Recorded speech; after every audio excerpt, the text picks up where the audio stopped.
Chapter 1. What should you take a chance on? Why, the diamond ring, of course. It's only 10 cents a chance, and there's nothing near as nice in the whole bazaar. The speaker was a young lady presiding over one of the prettiest and gayest booths in the St. Joseph's Orphan Asylum bazaar. She was addressing her remarks to a girl who, as any woman could tell by her dress, was of the working class. The girl had a pleasing face. The features were refined, the eyes soft and of the tenderest blue, looking out mildly and kindly from dark silken arched lashes, upon a world which wondered why face and habit should correspond so ill. "I might as well," she answered. "I have 20 cents left, and I'm going in a minute, and I don't care about leaving with any money." Regina O'Connell had come into that bazaar with $3.20. It was not much to the bazaar, but to the gentle girl it represented the savings of 6 months. It represented all that she could spare for the orphans. Regina wrote her name for 2 chances in the little book offered her, then paid her money. "There now," she added with a little laugh, "I am light of pocket and, as far as the bazaar is concerned, I am through with it." The chance taken, Miss Margaret Dalton, who was prefect of the Young Ladies' Sodality, looked at Regina kindly. She was touched by the fragile beauty of the working girl. "Wouldn't you like to look at the ring?" she said. "They all say it is a very pretty one." "Thank you," answered Regina gratefully, "but I know you're busy, and I don't want to take up your valuable time." Regina said "valuable" for valuable. Out of deference to the kindly young lady, she was using her best words and pronouncing them according to her lights. "Oh, it will be a pleasure to me to show it to you," said Miss Dalton, taking the girl's hand as she spoke and leading her toward that thing of beauty, the Young Ladies' Sodality booth. To make one's way through the crowd was no easy task. Wheels of fortune to right of them, wheels of fortune to left of them, a surging crowd all around and about them, many holding bats in their hands, many struggling to buy them, little boys who would get in the way, little girls who could not get out of it, a gentleman, whispered to be running for office, surrounded by a knot of laughing girls, each waiting for her turn to hand him her chance book, some 5 or 6 young men smilingly trying to escape from a zealous old lady who was endeavoring to impress them with the idea that a silk dress which she was raffling would fill a void in their lives. All these things made progress onward a thing which required vigilance and determination. It was indeed a pretty sight revealed by the hundreds of sputtering electric lights. They shone upon faces which were on a parade of joy. When people come to a bazaar, it is only the first step that costs. Once they have determined on going, once that they have set aside the money they intend spending, and strong of will and armed in triple brass is he who goes not beyond the limit he has set himself. The rest is a merry revel. If you wish to see for yourself that it is better to give than to receive, by all means go to a charity bazaar. Men and women pay high prices for things they do not want, and then chuckle over their extravagance. They are particularly happy when they pay something for nothing, and they become idiotically ecstatic when they have to borrow car fare to get home. An hour in a bazaar is a crowded hour of joyous life, an hour where every second registers joyous greetings and unexpected meetings, happy laughter, and delightful little jokes, which fizzle away like the foam in a newly opened bottle of champagne, and won't, in consequence, stand repetition. All this in a glory of flowers, and a wonder of colors, and a blaze of light, and a gleaming of eyes, and a shuffling of feet, and a hum of voices. Grief, for a season, bids the place farewell. She stands at the door without, stands so long that sometimes she falls asleep, and so lets her patrons depart unconcerned and merry. Through such a crowd and in such an hour did Regina and Miss Dalton not unsuccessfully struggle. Within 5 minutes they had made over 15 feet. "I couldn't do better than you, Miss Dalton, in ground gaining, the best day I ever played on the gridiron," said Fred Morris, the great halfback of the St. Francis College team, whom the young men of the city worshipped, and of whom the older citizens had never heard. "Indeed," said Miss Dalton sweetly, but not at all appreciating the compliment. Had he made a speech in Syro-Chaldicc, she would have understood him equally well. At this juncture an unexpected diversion attracted the surging crowd to another part of the building, leaving the immediate neighborhood of the Young Ladies' Sodality booth comparatively deserted, and Regina and Miss Dalton free to continue their progress without let or hindrance. They were standing presently before the large showcase of the wondrous booth. High on a throne of state, in the very center of the case, out from its blue, fluffy, satin-lined box, gleamed the diamond upon a dainty gold ring. Regina's face lighted up, her eyes grew very big and opened very large. "Oh, isn't it lovely?" No woman could have said less, or more. "Perhaps you would like to have it in your hand," continued the sympathetic Miss Dalton. Her heart had warmed to the poor girl. "Oh, don't put yourself to any trouble on my account, miss," answered Regina, still keeping her sparkling eyes on the diamond. "How I should like to win it!" Miss Dalton quietly slipped behind the counter, opened the case, and taking the ring from its box, handed it to the girl. Regina looked at it long, intently, hungrily. The diamond glittered in the light. When she raised her eyes, there were 3 diamonds glittering. At least, so thought a genial old Irishman who had just lightened his purse and his heart by taking a chance on a picture rich in reds and dusted to the least vestige of green. So far can charity carry a patriot. "Sure, miss," he said to Regina as she raised her eyes. "Sure, miss, that diamond would be lost in your little hand, for the byes would be looking at your shinin' eyes all the time and wouldn't be looking at the ring at all, at all." The old man was then captured by a woman with a book and so missed the chance of commenting on the rich blush which purpled Regina's cheeks. "This diamond must be worth hundreds and hundreds of dollars," she said. "I wish it were," answered Miss Dalton, suppressing a smile. "It is valued at $65." "Is that all? If I had it, I'd not sell it for that. No, indeed." "I should be delighted if you were to win it." "Thank you, miss. You are very kind. I don't know you, but your face is very familiar." Poor Regina got that word very badly. "To me, and I don't feel as if you was a stranger." "And I know your face very well, too," answered Miss Dalton, of set purpose avoiding the word familiar. "If I'm not mistaken, you go to Father McNichols to confession." "Oh, that's where I've seen you. I couldn't place you at first, but now I remember I seen you at church last Saturday evening. You're one of his penitents, aren't you?" "Yes, I've gone to him for a year." "He has done a lot of good to me. He makes me come every week." Miss Dalton gazed at Regina more sympathetically than ever as the girl again fell to contemplating the glittering diamond ring. Miss Dalton belonged to one of the leading Catholic families of the city. She was refined, of such a refinement, indeed, that she could go out of her own walk of life into the slums without rubbing off or tarnishing the bloom thereof. "Here's another case," she reflected, "of the loveliness born of frequent confession and communion. This poor child belongs to the tenements. She has lived, perhaps, amid scenes of squalor and drunkenness. Everything about her should have made her coarse and vulgar. Doubtless she left school at the age of 13, and doubtless for a time she promised to go wrong, and became coarse. Then a confessor got a hold on her, and persuaded her to frequent the sacraments. And now she is pure and modest and gentle, and just as refined as any girl can be who has hardly more than a bowing acquaintance with words of 3 syllables. I think I'll cultivate her. She's worth 100 educated girls who think only of themselves." "My name is Margaret Dalton," she said aloud. "Would you mind telling me yours?" "Oh, no, I'm Regina O'Connell." "I'm glad to make your acquaintance, Regina. It's fair we should know each other since we sit beside each other in the church so often. Do you like going to confession every week?" "I didn't at first," answered Regina, returning the ring to Margaret. "It took Father Nichols a long time to get me to do it. You see, I used to go out so much on Saturday night. I'm ashamed to think of it now. Those balls are horrible." "You didn't think so when you went to them, I dare say." "No, but I had no sense. Not that I have much now, for that matter."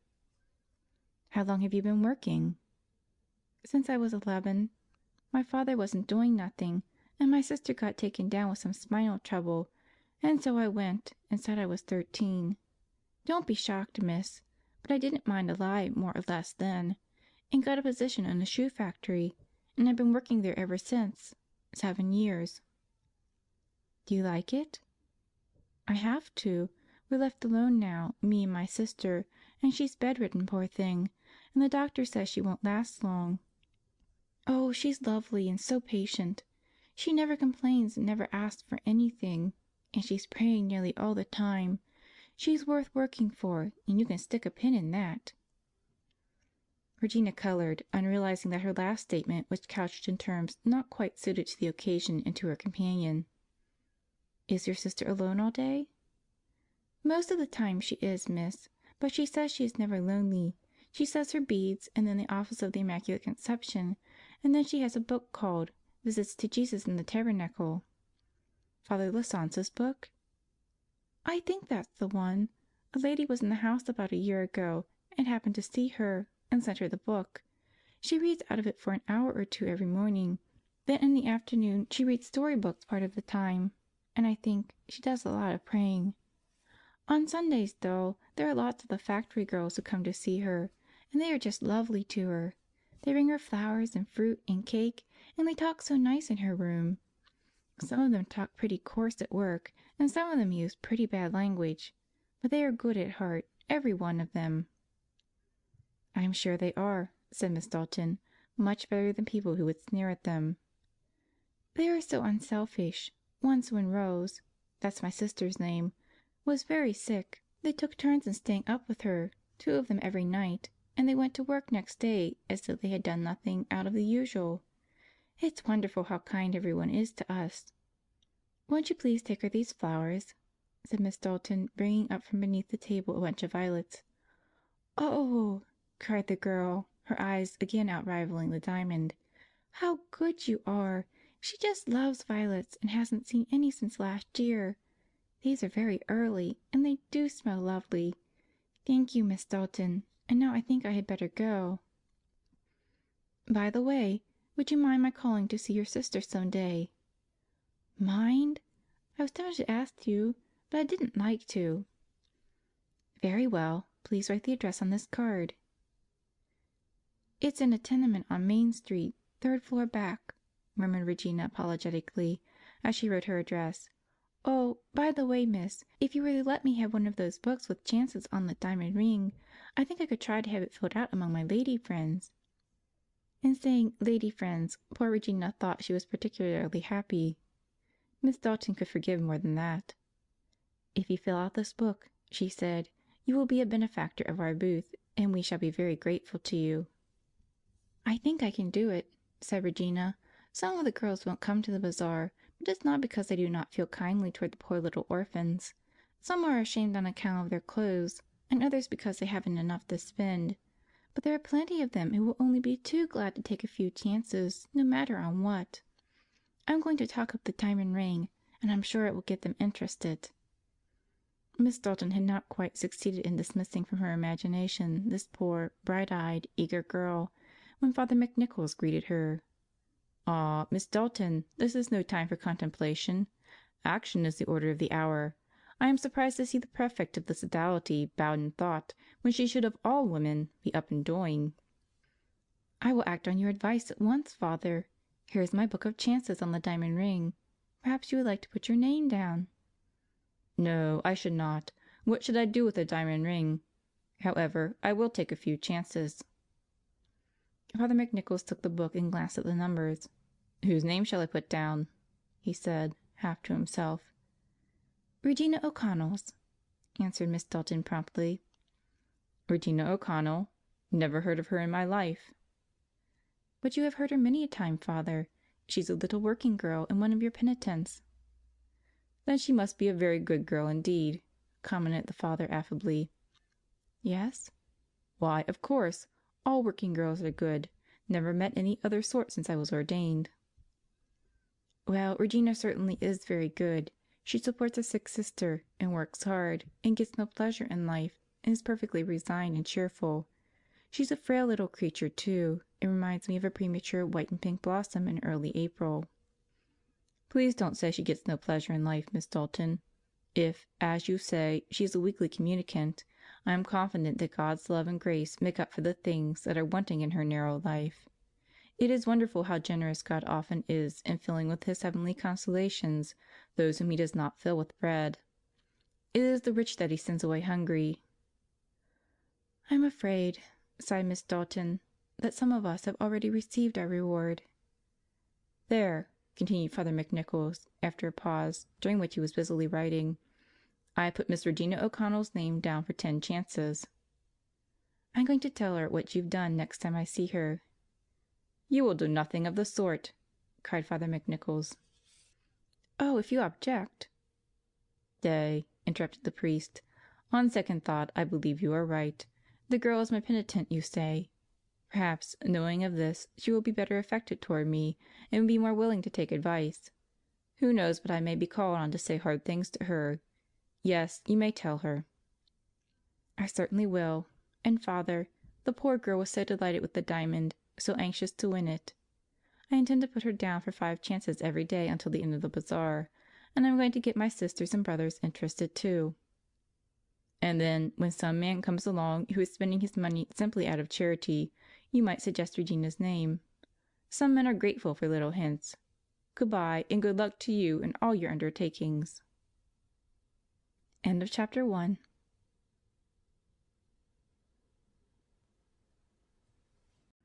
3 days later, or to put it more definitely, on the following Saturday at 9 o'clock of the evening, Father McNichols, seated in his confessional, was making heroic efforts to keep awake.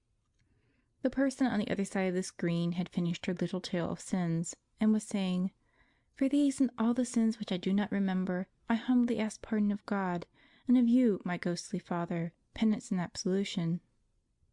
Father McNichols suddenly noticed with a start and a jerk that he had fallen into a trance, of how lengthy a duration he knew not. "For your penance, my child," he said, "say 3 Hail Marys. By the way, do you work?" "Yes, Father." "When do you stop?" "At 5:30." "Well, how is it you come so late? I'm such a sleepy-head at this hour, you know. Can't you come earlier?"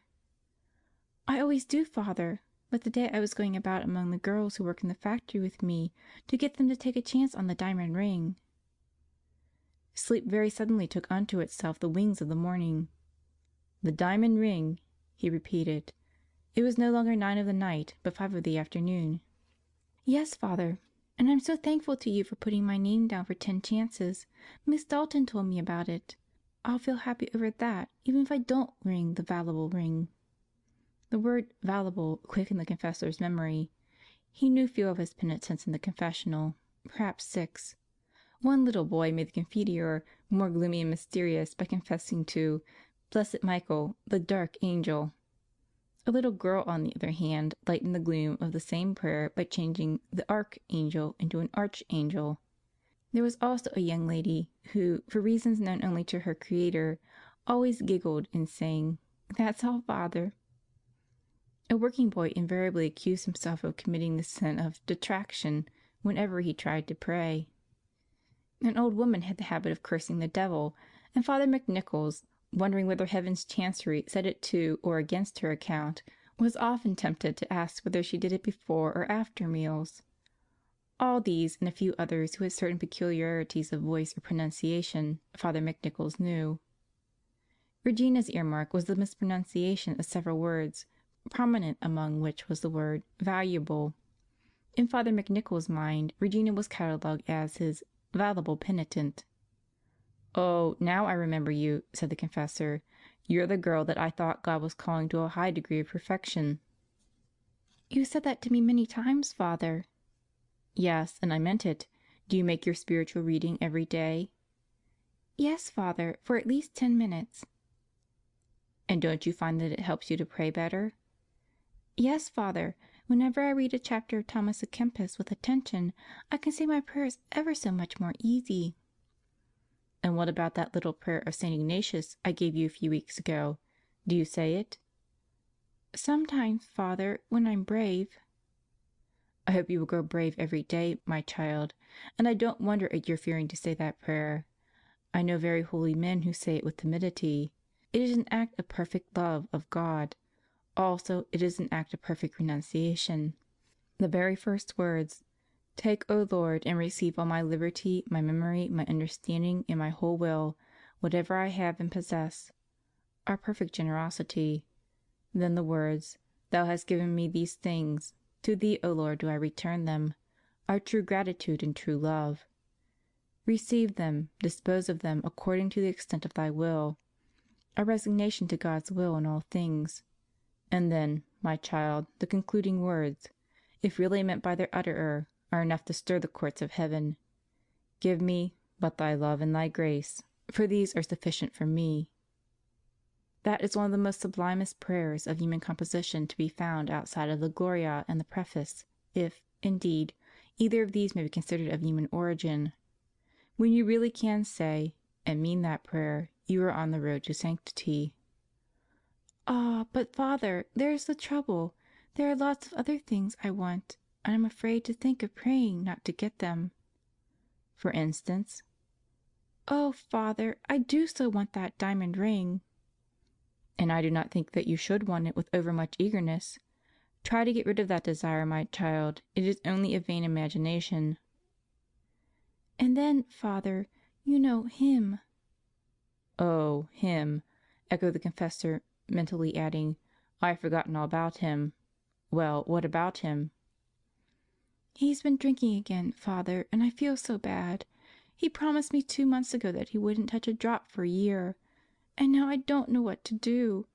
I've given him my promise, and I do love him. But it sickens me to think that I'm going to marry a drunkard. But what am I to do?" For several seconds Father McNichols hesitated before answering. "If he can't keep sober for love, now that he's trying to get you, he most probably will not once you are bound to him forever." "Shall I give him up then, Father?"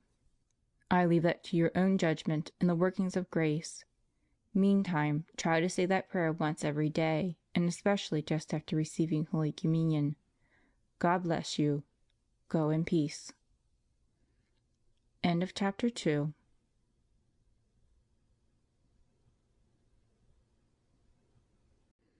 The room of Regina O'Connell and her sister was small and very sparingly furnished. 2 common chairs, a plain wooden table, a heavy bed of the same material, and a small stove made up the furniture. Upon the wall was a coarse print representing the Saviour showing His Sacred Heart. It was so placed that the invalid upon the bed could see it without turning.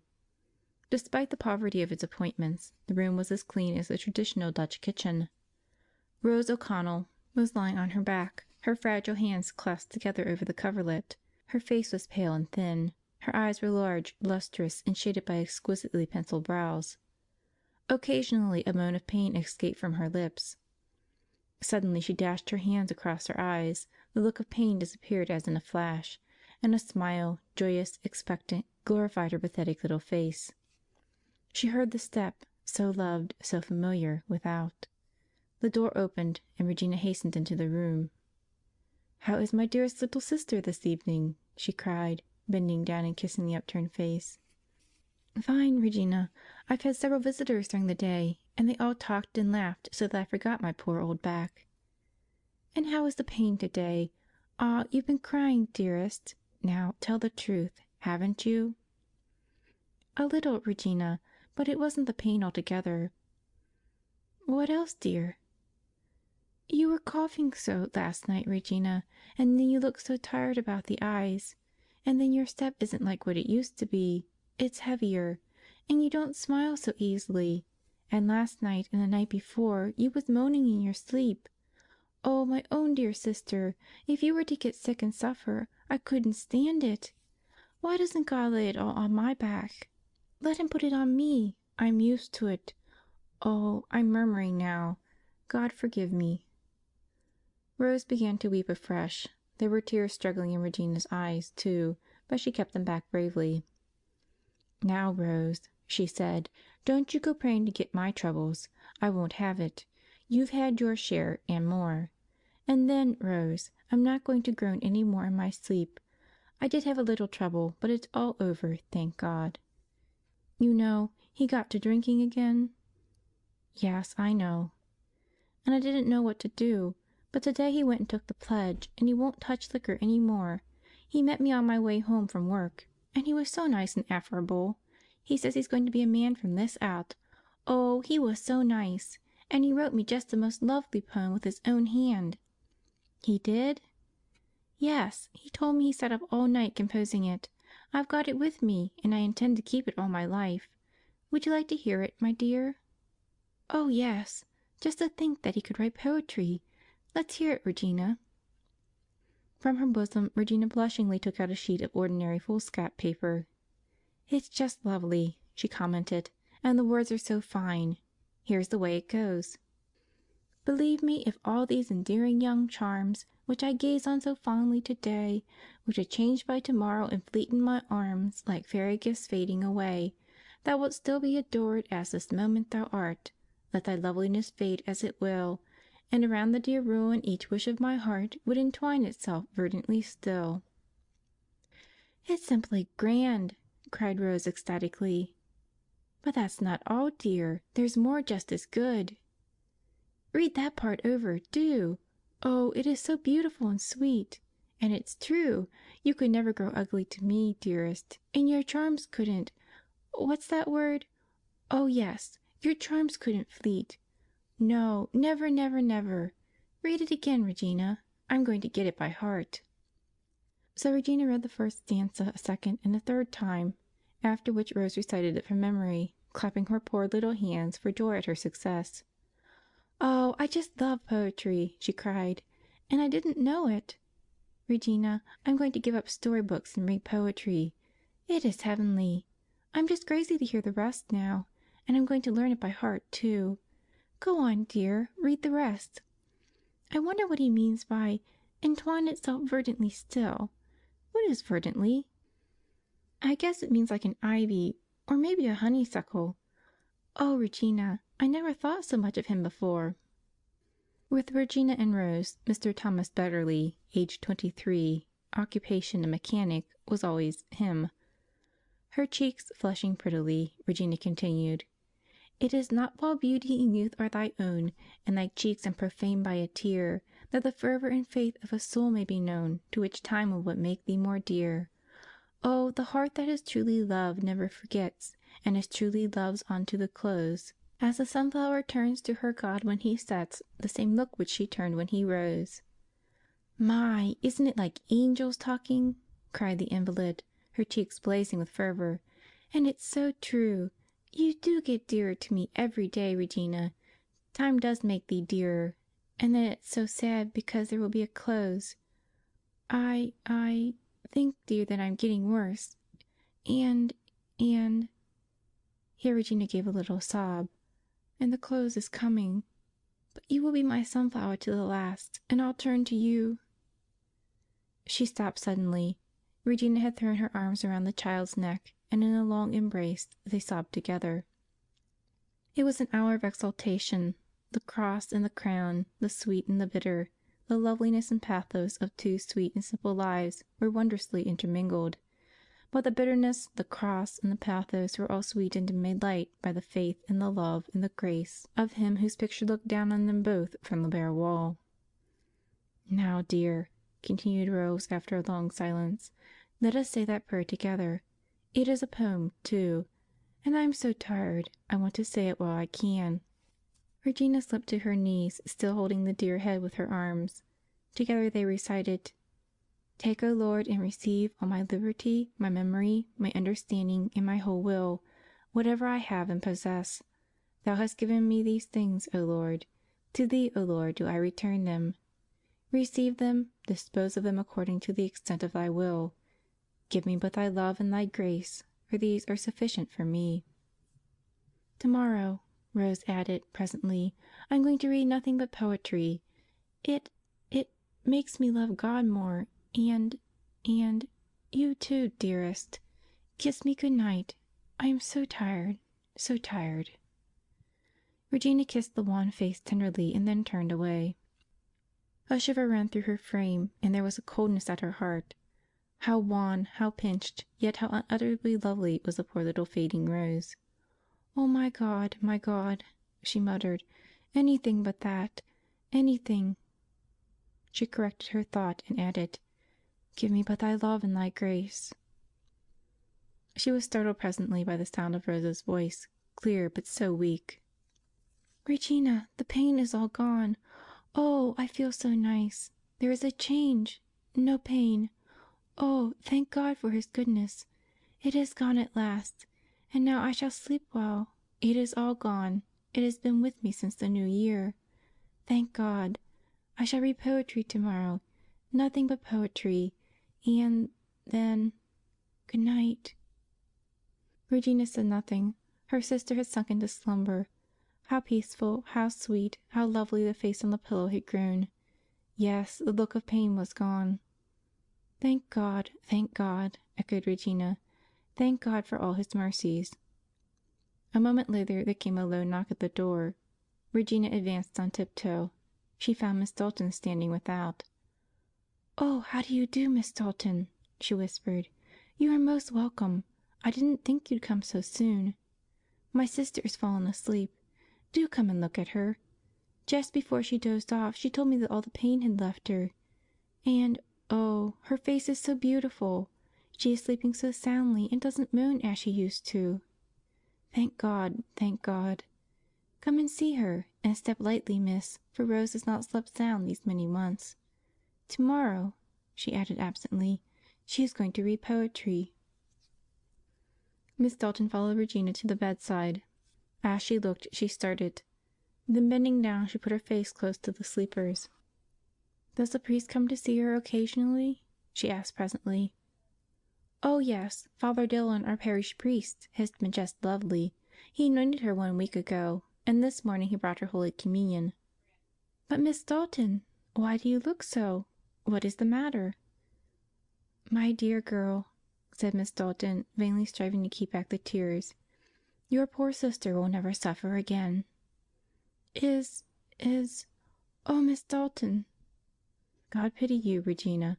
Let us kneel down and pray." The poetry of all the ages and of eternity itself had been thrown open to Rose O'Connell. End of chapter 3.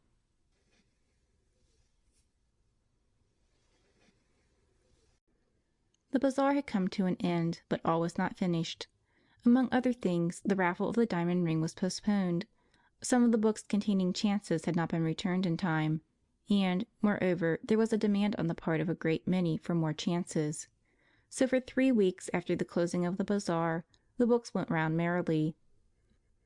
After the burial of Rose, poor Regina was utterly disconsolate. Many and many a time did her heart grow rebellious against the will of God. She found it almost impossible to pray. She muttered the words with her lips, but her heart was turned to Rose, and crying out for her to come back. Oftentimes despondency so seized her soul that she was frightened at herself. Then, in bitterness of heart, she would repeat over and over, "Give me but Thy love and Thy grace, but Thy love and Thy grace." Poor child, she was alone in the world. The girls with whom she worked were very gentle and attentive. He, too, rose somewhat to the occasion, and her love went out to him with its former freshness. She could not forget that his poem had brightened the last moments of gentle Rose. The verses had put him in a new and wondrous light. Surely, the man who could write such sentiment in meter must be noble of mind and of heart. Tom was a great service to her in those first days of sorrow. Not the real Tom, but the Tom whom she saw under the light that was not his. Sometimes, and in God's sweet providence, it is good to live in a fool's paradise. As a matter of fact, Tom was below Regina in every way. He was coarse, selfish, and weak. His love for Regina was the most elevating thing in his poor, sordid life. Whenever he left her presence, he departed vowing to do better. The spirit, indeed, was willing. 1 week before the holding of the raffle, Miss Margaret Dalton called to see Regina. "Well, Regina," she continued, after the first words of greeting, "what are you going to do with yourself?" "I go to my work, Miss Dalton, but that doesn't take me from my thoughts. And then at night, when I'm alone, I sit here and think and remember." "I'm afraid, my dear, that you are unhappy." "Yes, miss." "Call me Margaret, please." "Thank you. Yes, Margaret, I do feel so wretched. All the pleasure has gone out of my life." She paused, then added, "almost," for she was thinking of her ingratitude to her glorified Tom. "But you must try to go on cheerfully, Regina. It is not the will of God, I think, that we should give ourselves up to the melancholy luxury of grief. We are on earth to serve Him and to work. If you were to throw yourself into some interest or other, and give your time to it, I am sure that your sister Rose would be pleased, and you would not feel the pain of her loss so sensibly." "Yes, Miss Dalton, yes, Margaret, but I can't do anything. At night I feel worn out, and, worst of all, I can't sleep. And then, while I lay awake, I see her face coming and going, shining out from the blackness of the room. And oh, I wish over and over that I was dead and with Rose again." "It's all a matter of a few years, my dear," said Margaret softly, as she clasped the wretched girl's hands in her own. "Be patient and wait. God is counting every moment, and each seed of sorrow sown each moment will blossom elsewhere into a flower of joy." "Ah, yes, ma'am, yes, Margaret, but then my heart gets so rebellious at times, and I feel impatient with God. It scares me. Oh, He'll not reward me for the way I've been acting." "I think He will, my dear. For one moment of impatience in the hour, there are 1,000 moments of resignation to God's will, and God will forget those moments of impatience, oh, so easily, but He will never forget all the other moments of resignation." "Do you think so, miss?" "I certainly do. God's ways are not our ways. In my own case, I find that sometimes I forget 1,001 acts of kindness and courtesy shown me by a friend on account of one rude word or some slight oversight. It makes me ashamed to think of it when I remember how easily God forgives and forgets." "Thank you so much for what you've said, Miss Dalton. It's just lovely. And I think I will be braver after this. Oh, Miss Dalton, tell me what to do."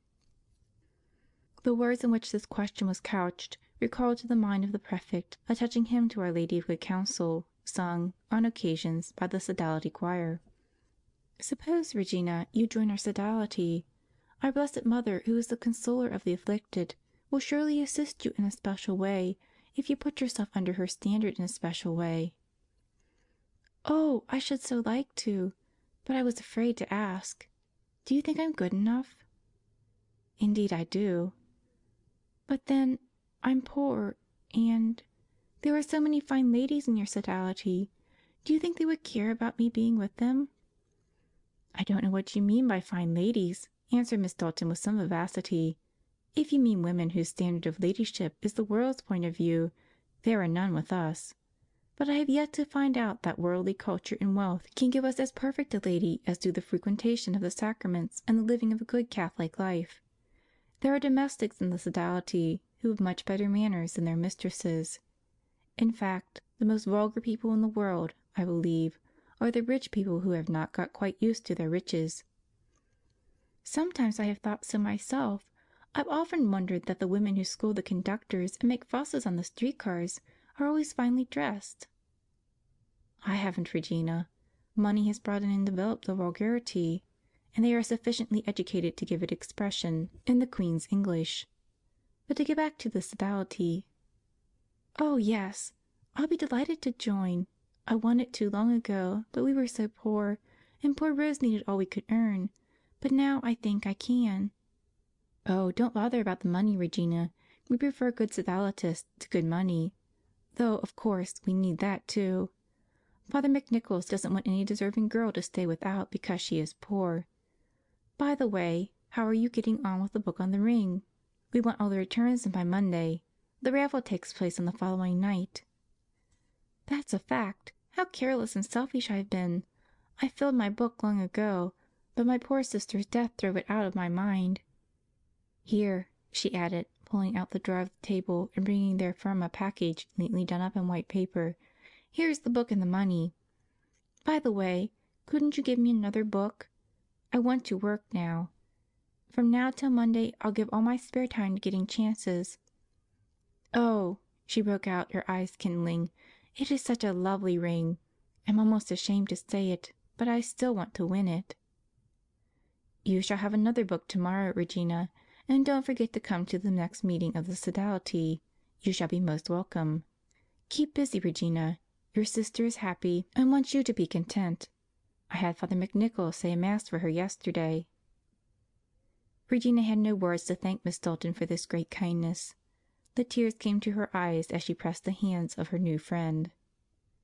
Miss Dalton left her weeping, but happier than she had been since the death of her sister. End of chapter 4.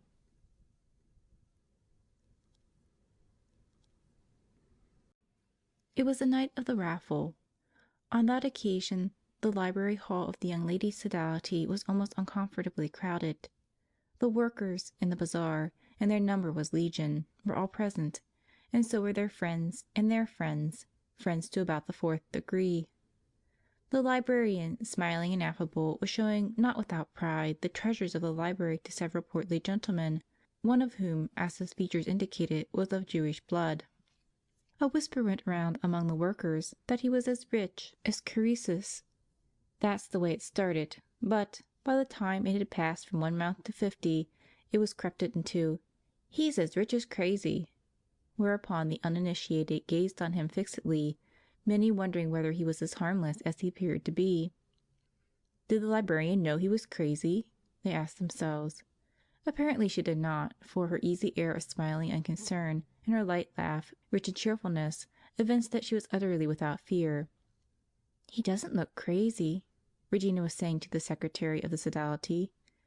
"Crazy? I should think not," returned the official. "He's a very good, sensible man, and has been one of the best friends of our bazaar, even if he is a Jew.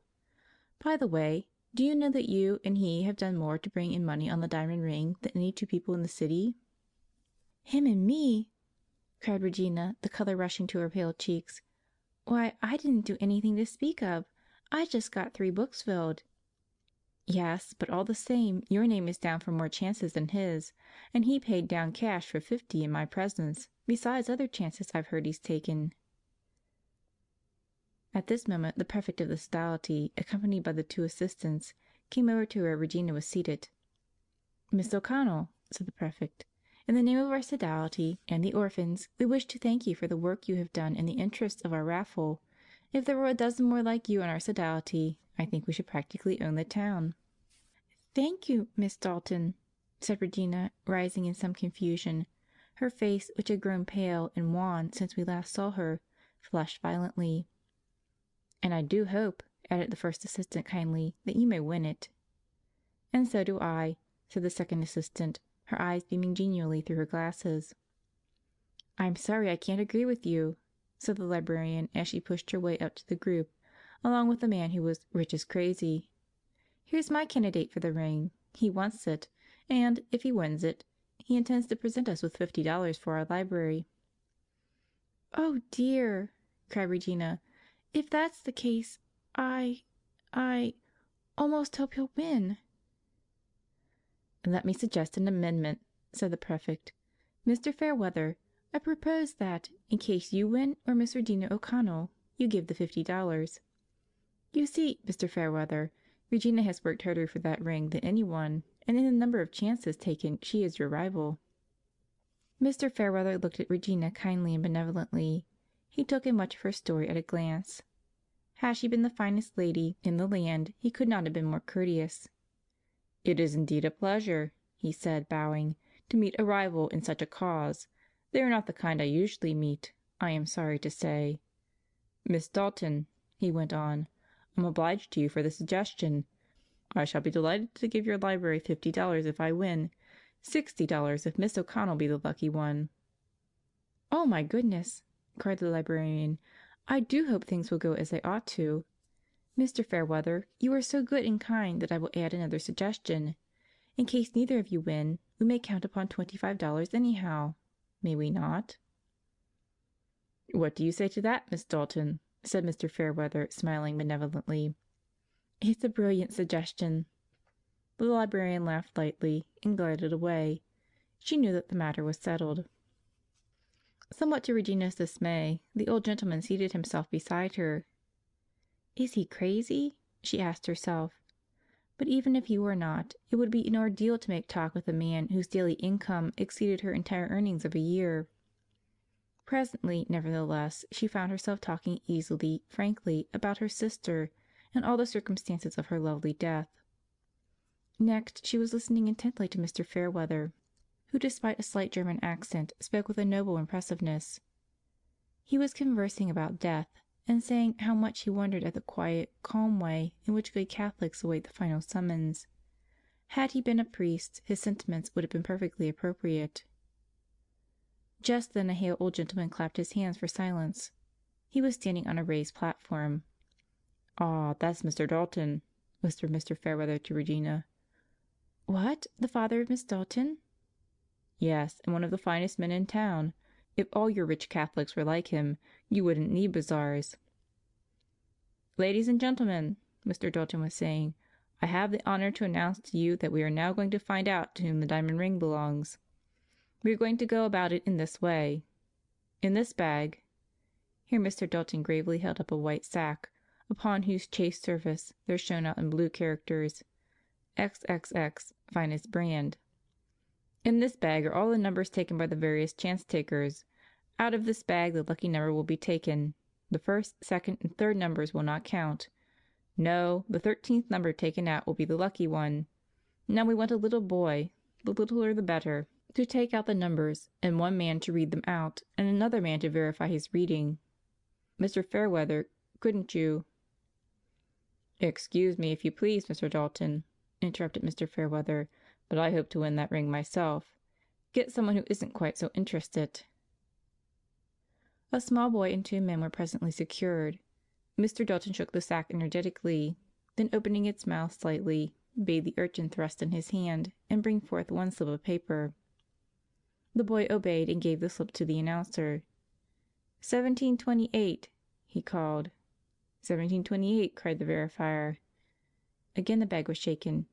1911, 2384, 4823, 9089, 402, 3112, 21, 1118, 2124, 3560, 832.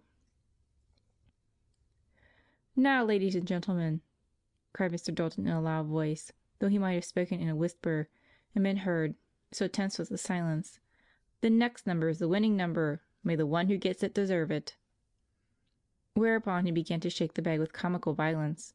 The laughing that followed suddenly changed to a groan as the mouth of the sack slipped in his hand and a number of tickets flew through the air and fell scattering upon the floor. The crowd moved back, and the workers were upon their knees at once, recovering the precious slips. "Say," whispered the librarian into the ear of the kneeling prefect, "while you're down there, say a little prayer that Regina O'Connell may win. Isn't she a dear little thing?" "We've all been praying for her," answered the prefect. Quickly the slips were recovered, quickly were they returned into the sack, and violently, but with much more care, did Mr. Dalton shake it for the last time. The boy took out a slip and handed it to the announcers. "Number 306." "Ah," came involuntarily from the mouth of Miss Dalton. "Number 306," announced Mr. Dalton, finding the corresponding stump in a book handed him. "Miss Regina O'Connell." At this there was tremendous applause. "It's one of the 10 chances that Father McNichols took for her," whispered the prefect to the librarian. At the mention of her name, Regina arose and stood in some embarrassment, whereupon Mr. Fairweather, with knightly courtesy, escorted her to the foot of the platform, and, taking the ring from Mr. Dalton, handed it to the girl. "Miss O'Connell," he said, "I've been beaten before, but this is one of the few times in my life that I am glad to be worsted."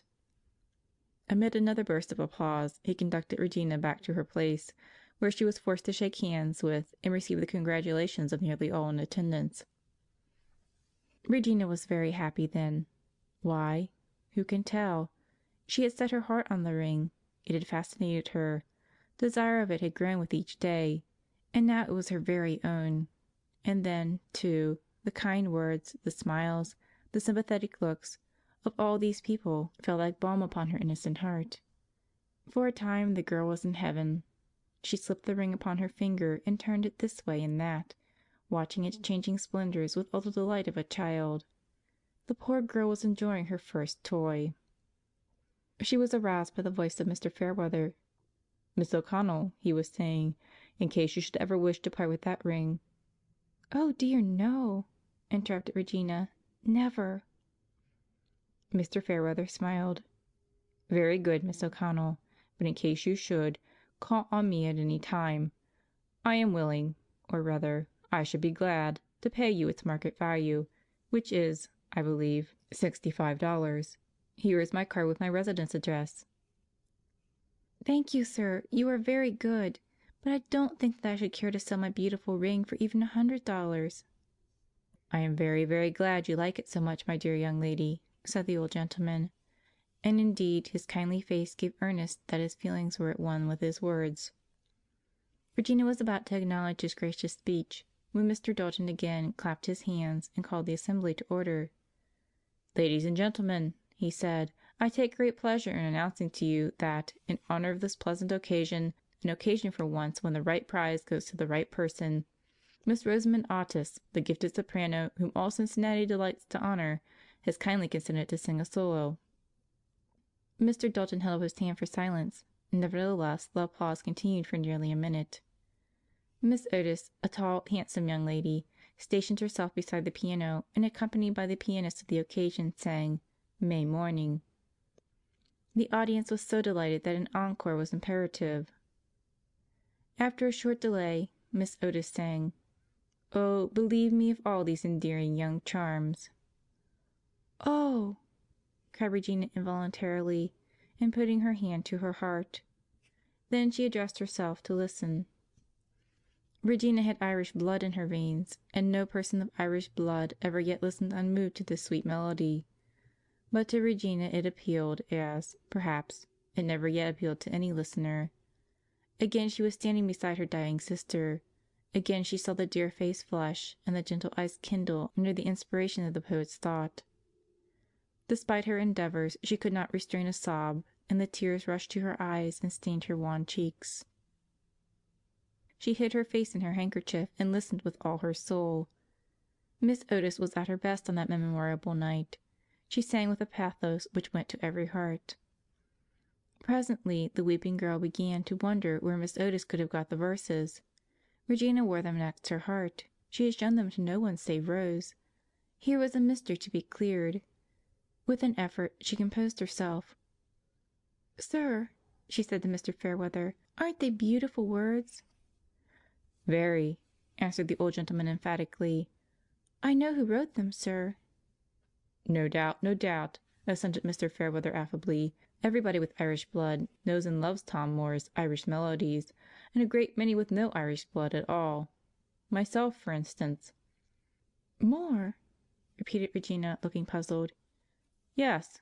Why, what's the matter, my dear young lady? Of course you know that Tom Moore wrote them, as you said." Regina gave a gasp of pain. All the color had left her face. She rose nervously. "But what's the matter, Miss O'Connell? Are you ill? Can't I do anything for you?" "No, no. I must leave at once. Excuse me, sir. I wish to be alone." Regina slipped from the hall, and once she was on the staircase landing outside, she gasped and grew faint, and was obliged to lean against the wall for support. No tears came to her eyes. Her grief was beyond that. The moment of disillusionment had come, and a terrible, almost heartbreaking moment it was. Her love was gone forever. She had loved, not Tom, but her own false though noble conception of that very ordinary young man. But now the ideal had crumbled away, and she stood face to face in her mind's eye with the real, a coarse, selfish, untruthful, weak-willed lover. Grief changed to rage. For the first time in many a long year Regina was really angry. The great wave of indignant feeling which flooded her soul submerged her reason. She was beside herself. The weakness and the dizziness were forgotten. She went down the steps quickly, her eyes flashing, her bosom heaving, her bloodless lips set together firmly. As she reached the sidewalk, a figure separated from a group of young men who were apparently loafers and came beside her. Mr. Tom Betterly had been awaiting her. She could say nothing just then, but she turned upon him a look of contempt that should have warned him. But it would have taken something far more powerful than any look to have warned Mr. Tom Betterly on that occasion. "Regina," he said, speaking with that difficulty in pronouncing clearly which we sometimes notice in those who have just come from the chair of a dentist. "Regina," he continued, and there was a beastly light in his eye, "I congratulate you. I heard you won diamond ring. Is that so?" He saw it on her finger. "Ah, that's right." Then opening his mouth, he roared, "Caw, caw, caw." It was a fearsome sound. Mr. Thomas was rejoicing after the manner of his kind when in his loose-toothed condition. He had never before been quite so tipsy in Regina's presence. As with a mighty force of brazen mouth and iron lungs he croaked forth the third caw, he attempted to put his arm around her waist. Then his arm, as it touched the girl, and she drew back, remained fixed as though paralyzed. The blazing eyes of Regina had caught and almost sobered him. "Go," she hissed. "Go. I never want to see you again. You wretch." He stood there while she went on, and he knew that, so far as she was concerned, it was all over with him forever. End of chapter 5.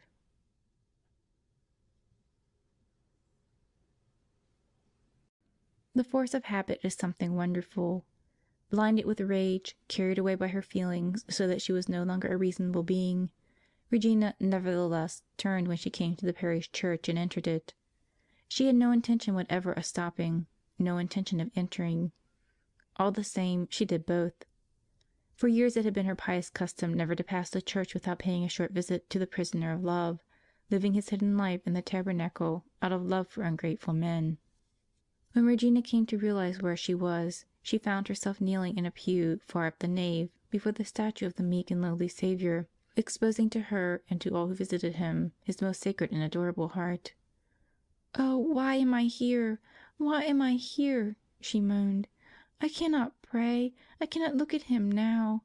God help me." Her feelings were in an angry whirl. She was indeed beside herself. She could not collect her thoughts. She could not even kneel, and sank back upon the bench, burying her face in her hands. Oh, if she could but drive the black hatred and the black bitterness out of her heart! If she could but turn her thoughts from that awful disillusionment! No, no, it is impossible. I shall not be able to pray again for a long, long time. Oh God, I am a sinner. To think that I went to Holy Communion only yesterday. Oh God, oh Savior, have mercy upon me, a sinner. "It belongs to God our Lord alone," says St. Ignatius in his Spiritual Exercises, "to grant consolation to the soul without any preceding cause for it, because it belongs to the Creator alone to go in and out of the soul, to excite motions in it, attracting it entirely to the love of His Divine Majesty. I say without cause, that is, without any previous perception or knowledge of any object from which such consolation might come to the soul, by means of its own act of the understanding or will." This principle had never been expounded to poor Regina, but then and there she learned its truth experimentally. She fell upon her knees. "Peace, be still," said Christ to the storm. And forthwith there was a great calm. Tears sprang to the girl's eyes, great tears of love and of peace. In her soul she saw our Lord, and seeing Him, her heart grew glad, and brave and strong with the burning love Himself had enkindled. After the storm had come the calm, after the darkness a great light, after sin and passion, pardon and peace, after hatred, love and forgiveness, after man, Christ Himself. When Regina left the church half an hour later, her face was sweet and radiant.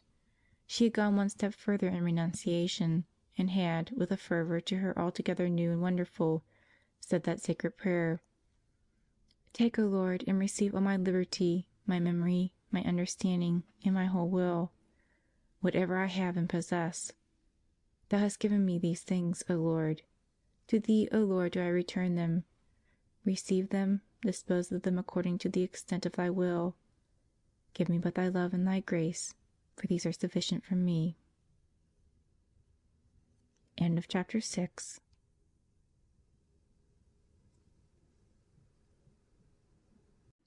When Regina reached her room, she lighted the candle and composed herself to make her spiritual reading.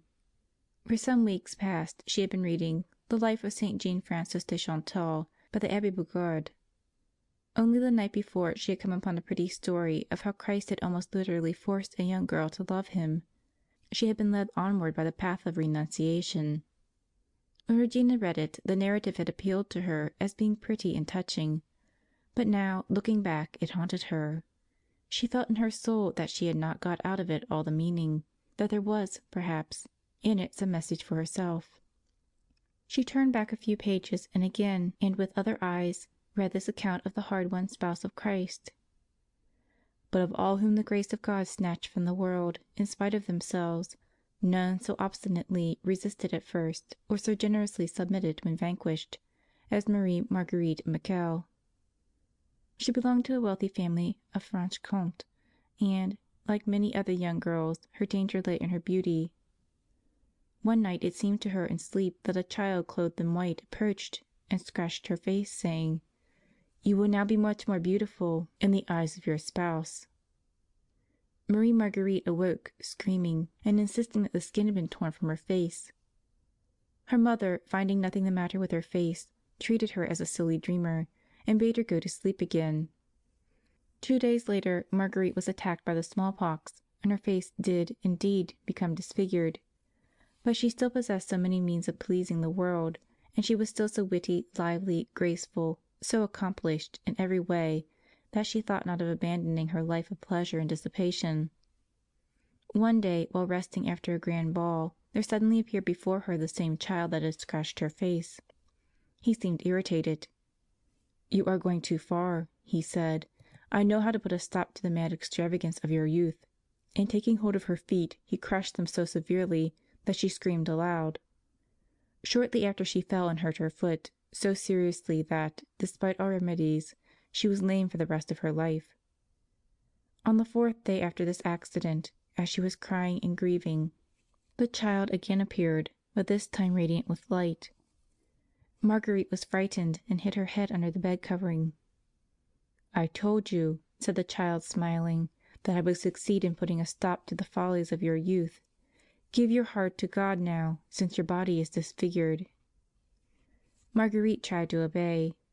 It was, in fact, upon the bed of pain, where she lay for 6 weeks, that she learned to pray, and that her soul began to relish heavenly things.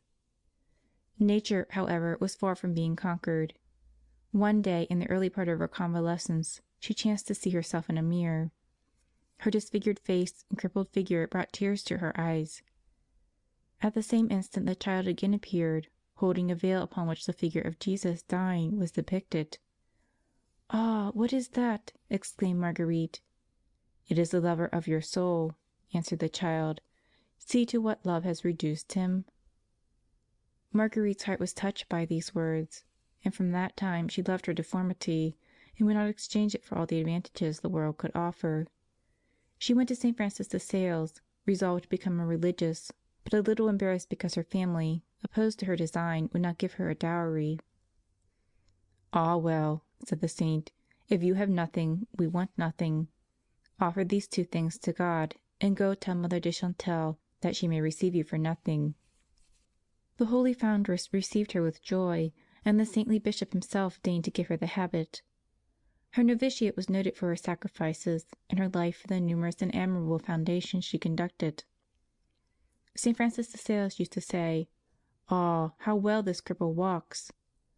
The cripple, indeed, governed the convents of Belley, Dijon, Vaucelles, and Aronne, founded those of Besançon, Dole, Grès, Salins, and Soleure, arranged the foundations of Freiburg, Plaisance, Milan, and Munich, Bavaria, and if "this cripple had lived 1 year longer, she would have carried the Visitation to Canada." The simple girl, as she read these words, failed to make any comparison between herself and the high-born lady, and still, when she laid the book down, there came to her of a sudden the thought that perhaps the diamond ring, which she still strangely loved, was not for her. "It is all I have left," she murmured to herself, and she gazed upon the twinkling splendour, the only toy that had ever brightened her life. "Yet why should I give it up?"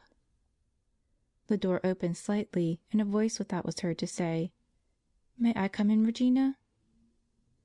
The girl started, then recovering herself, arose and answered, "Why, certainly, Mrs. Stevens. Just look at what I've won." Mrs. Stevens entered. Her pleasant smile brightened the poor room. "Oh, isn't it beautiful!" she exclaimed, catching Regina's finger. "And so you won it, after all." "Yes, I was very lucky, wasn't I?" "Yes, my dear, and I'm so glad you won it. I hope that it will bring a little more joy and pleasure into your life. I often envy you, Mrs. Stevens. You were always so cheerful and light-hearted, and when Rose died you did so much for me without knowing it by your pleasant ways.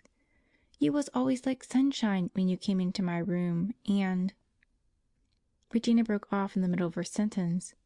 Mrs. Stevens had suddenly sunk into a chair, and all the sunshine and brightness were gone. Why, what's the matter?" For answer, Mrs. Stevens began to sob. "Dear, dear, I didn't say anything to hurt your feelings, did I?" But the sobbing woman was unable to make any reply. Regina waited in distress till the first violent emotion had subsided. "Surely, Mrs. Stevens, I have said nothing to hurt you, have I?" The woman wiped her eyes and for a few seconds held her handkerchief over her face. When she looked up again, she wore her calm, smiling expression as before. "Excuse me," she said. "I'm a bit nervous tonight. Please don't mind what's just happened, Regina. I lost control of myself." Regina meanwhile had been closely scanning the other's features. For the first time she perceived that Mrs. Stevens' smile was a mask. There were lines of care and suffering upon the cheeks and an expression almost of agony lurking in the eyes. "Mrs. Stevens," she said, putting her arm around the woman's neck, "please tell me the truth. You have some great trouble." Mrs. Stevens melted under the kindness. Again her features twitched convulsively. Again she broke into sobs. "Don't cry, please," said Regina gently. "I'm half starved," said the woman abruptly. "What?" "And my sick son is going into typhoid, I believe, and the older boy is out of work, and the children have eaten the last bite we have." "Dear, dear!" cried Regina. "I spent my last cent today. I'm afraid to call for a doctor. There's nothing coming. Oh, why didn't God take me when He took my husband? Regina, I shall go mad." "No, no, don't speak that way, please." "When the shops open again in a few weeks my boy will be working, but it will be too late unless I go begging. I've pawned everything that will sell." "Please take this," said Regina. "You can't refuse it. And get your little ones and yourself something to eat." Regina held out $1 to the woman, who first shrank from it, then clutched it, oh, so greedily. The truth of her story was evidenced in the act. "God bless you, but it's hard to take it. Good bye, my dear." When Mrs. Stevens had gone, Regina put on her wraps and hastened down the stairs. She took off the diamond ring in her descent, sighing as she did so. It was hers no longer. End of chapter 7.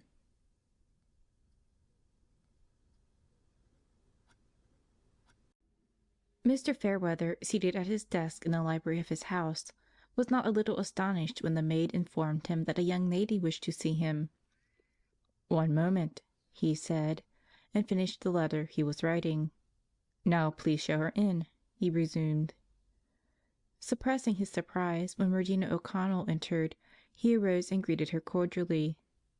"You are welcome," he said with his engaging smile. "You must excuse me, sir, for coming at such an hour of the night, but I thought I ought to come. Sir, I want to sell that diamond ring at once. I have need for the money." Regina had no intention of telling him for what purpose the money was needed, but, yielding gradually to the kind manner of the old gentleman, she told the whole story. "Miss O'Connell," he said, "I will buy the ring, and pay for it too, on 2 conditions." "Yes, sir?" said Regina interrogatively. "The first is that you keep 3/4 of the money for yourself." Regina was about to object. "Now listen. The second is that you allow me to help you in this work of real charity." "Oh, thank you, sir. I shall never forget your kindness." Mr. Fairweather pressed an electric button. "Get the carriage at once," he said to the answering maid. I will see to the doctor," he went on, "and that other boy shall have work within a week, if I have to create a job for him. And now," he added, taking out a pocketbook, "I think I can pay you in cash. Ah, yes," he went on, as he passed a number of bills through his fingers. "Here we are, 5 20s. That's all right, isn't it?" It did not occur to Regina in her excitement that 5 20s were equal to $100. "Yes, sir, I'm sure it is all right." "Very good. Give one of those 20s to Mrs. Stevens, my dear young lady, and keep the rest for yourself against a rainy day." "Thank you, sir, you are so good. I hope I have not disturbed you?" "Not at all, not at all. And now be seated for a moment and excuse me while I go to the telephone. I shall come back presently." He was gone for several minutes. When he returned, he said, "My doctor will visit the sick boy at once. And now, my dear young lady, you look very pale and tired. Is there anything I could offer you? A cup of coffee or—" "No, thank you, sir. I am not used to taking anything at night." "The carriage is ready, sir," announced the maid. "Very good. Miss O'Connell, it is late for you to be out alone. You must go home in my carriage." Regina could say nothing. "Good bye," he said a moment later, as he helped her into the carriage. "I am very glad to have met you indeed. Please to pray for an old sinner." It was Regina's first carriage ride. End of chapter 8.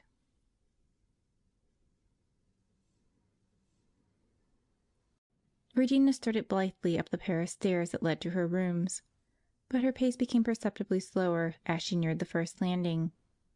On reaching it, she paused to get her breath. As she stood there, all the events of the last few hours came back in a panorama: the crowd, the lights, the winning of the ring, the loss of her lover, the visit to the church, the spiritual reading, Miss Stevens' story, the interview with Mr. Fairweather, her first carriage ride. And now the ring was gone, her first and last toy. "Dear, dear," she gasped, "it seems years since I won that ring. Years and years since I left the hall. I must have lived half my life tonight." And indeed she had. Then she toiled painfully, laboriously up to the next landing, where she paused again. Regina was utterly worn out. It was in very truth a long, long time since she won the diamond ring, and she needed rest sorely, sorely. She started up for the last landing, when having made but a few steps, she was seized with a violent fit of coughing. When she took her handkerchief from her lips, it was stained with blood. She looked at it in the dim light, and suddenly grew very faint and dizzy. She swayed and tottered. "Hello!" cried a voice at her ear, though to her it sounded far away. "What's the matter, my girl? Let me help you." The man, apparently a doctor, who thus addressed her, was on his way downstairs, and reached the fainting girl in time to prevent her from falling. With little difficulty — she was very light — he helped her up to her room. Mrs. Stevens, who had heard them without, showed him the way. "Here, here," said Regina faintly, reaching out her hand to Mrs. Stevens.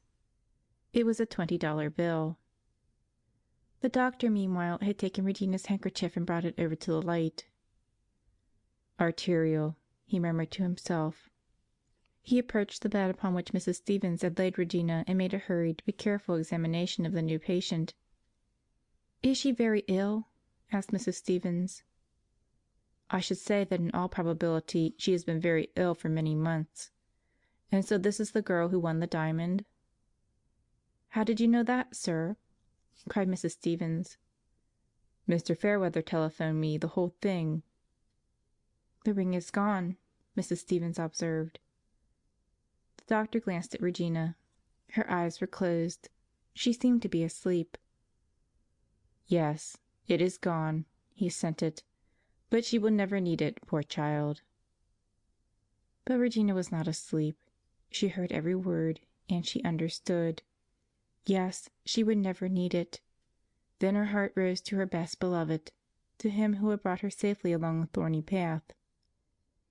"Give me but thy love and thy grace," she whispered, "for these are sufficient for me."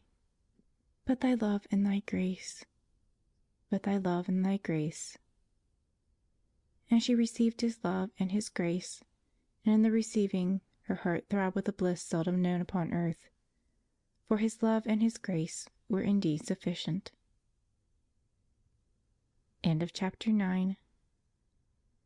End of But Thy Love and Thy Grace by Francis J. Finn, S.J.